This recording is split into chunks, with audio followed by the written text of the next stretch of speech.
I want to talk about a really cool feature for your land, and this isn't necessarily a fit for every land, but it is a fit for most lands. And I'm talking about browse pockets. I'm creating browse food plots, and browse food plots are almost like a hunting plot. They can work just like a hunting plot. In fact, I think sometimes they work better because you're dealing with natural browse that has higher regeneration levels, and it actually can be fed on all fall, all winter long. And you don't have to worry about deer eating a failed food plot down to the dirt where it's not providing any food and not setting up those stand locations to relate to it. Now I want to talk about that. One of the biggest browse plot areas that I see consistently on client parcels are areas where they have swampland, lowland, or in the north, and they include red osier dogwood. Red osier dogwood is very easy to pick out because it is bright red, and deer love it. You can take that and literally bend it around your finger because it's so pliable. You can actually sometimes continue to bend it around your finger in a corkscrew because even during the middle of the winter, that outside coating and bark is almost like a waxy coating.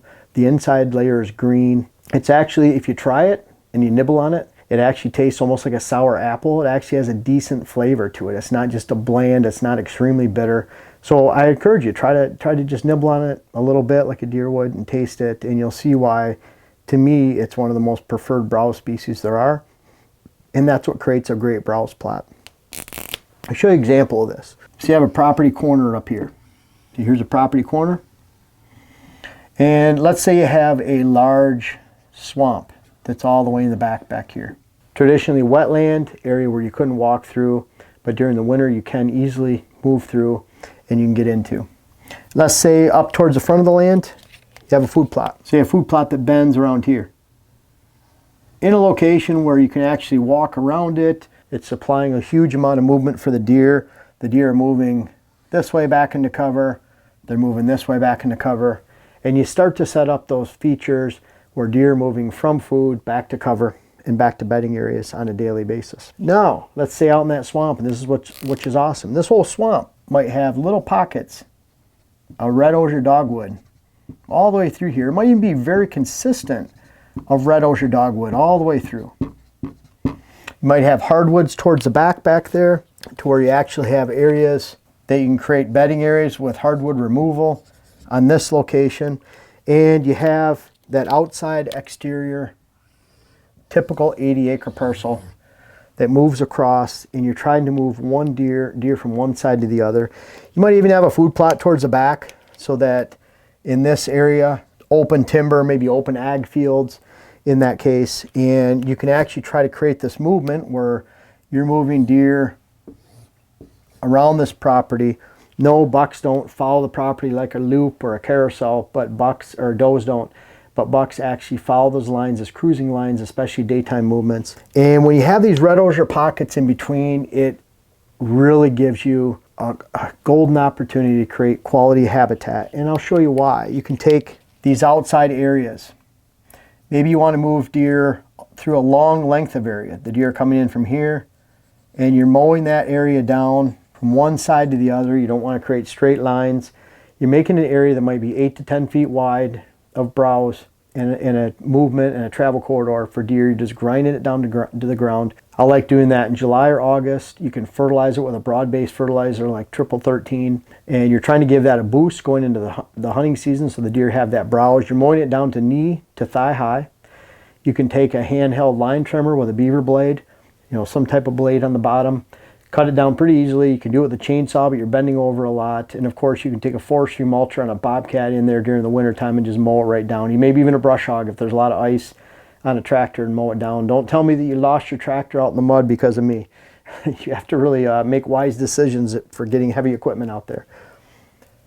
You might have a perfect stand opportunity where you have a great tree stand right here, and you have deer movements moving through here to go to some bedding areas back in the hardwood, and you're taking 1/8 of an acre, 1/4 acre, even a 1/2 acre area of red osier dogwood, and you're mowing that down. And it might be that while you're mowing it down, let's say this is that area, that 1/4 acre, you're looking, there's some more red osier dogwood over here, so you're opening that up, going back to the middle, maybe there's some more over here.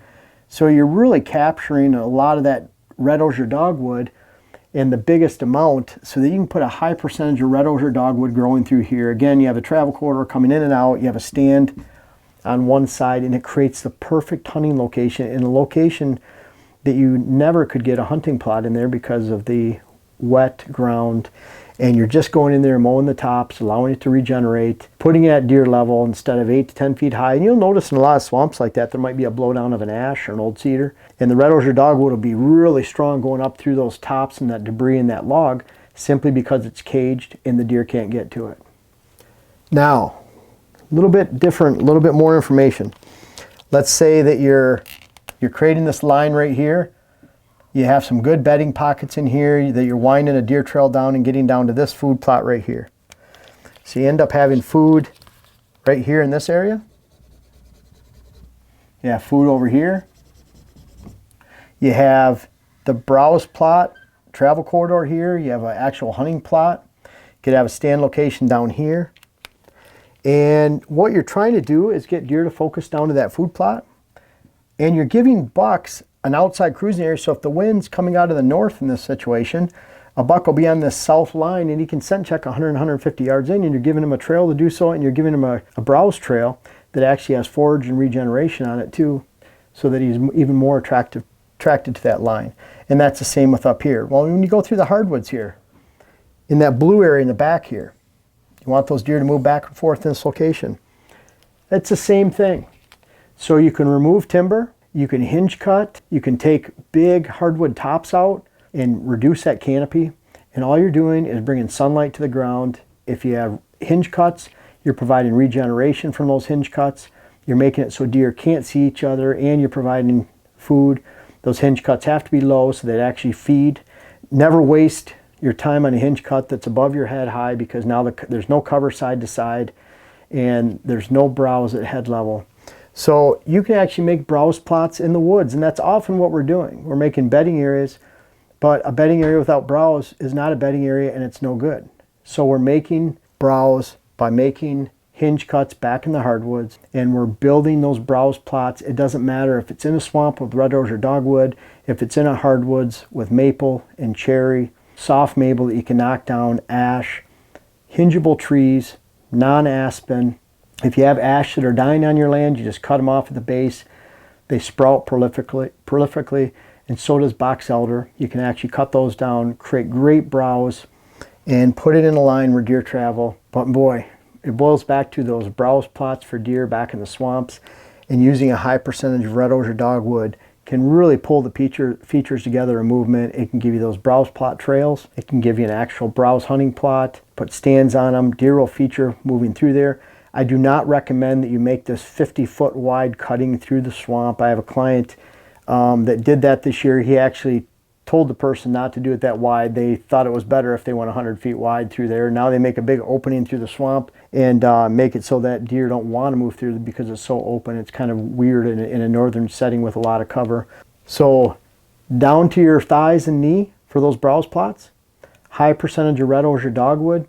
Tag alder is not something they'll offer a food source, but there's a lot of other forbs and forages that'll pop up when sunlight hits. You might even get some shrubs in there, other shrubs. You might even get some hardwood regeneration, some aspen coming in, some ash. Those are all great for browse. And bottom line, if you're putting that browse in those swamp areas and you're running a deer trail right through it that relates to the movement on the rest of your property, food plots, you're creating that depth for plots, and you're putting those areas back where bucks are moving around, you're going to get them moving through those areas.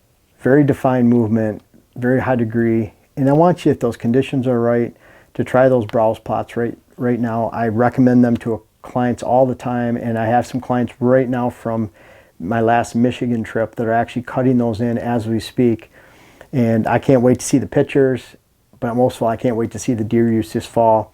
They're even going to put a trail camera on it. And I'll tell you, I'll add one more thing in those swamp areas if you have tag alder.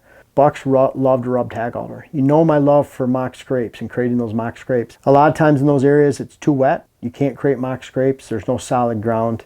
There's no trees for an overhanging branch. If you put a post in there or something, it looks unnatural. It falls over in the water.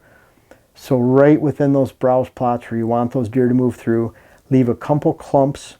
Just mow it down so you're leaving about a 2 to 3 foot diameter clump of tag alder. Leave that right in deer's path. They'll rub it every time, and it's something they can focus on when they go through there.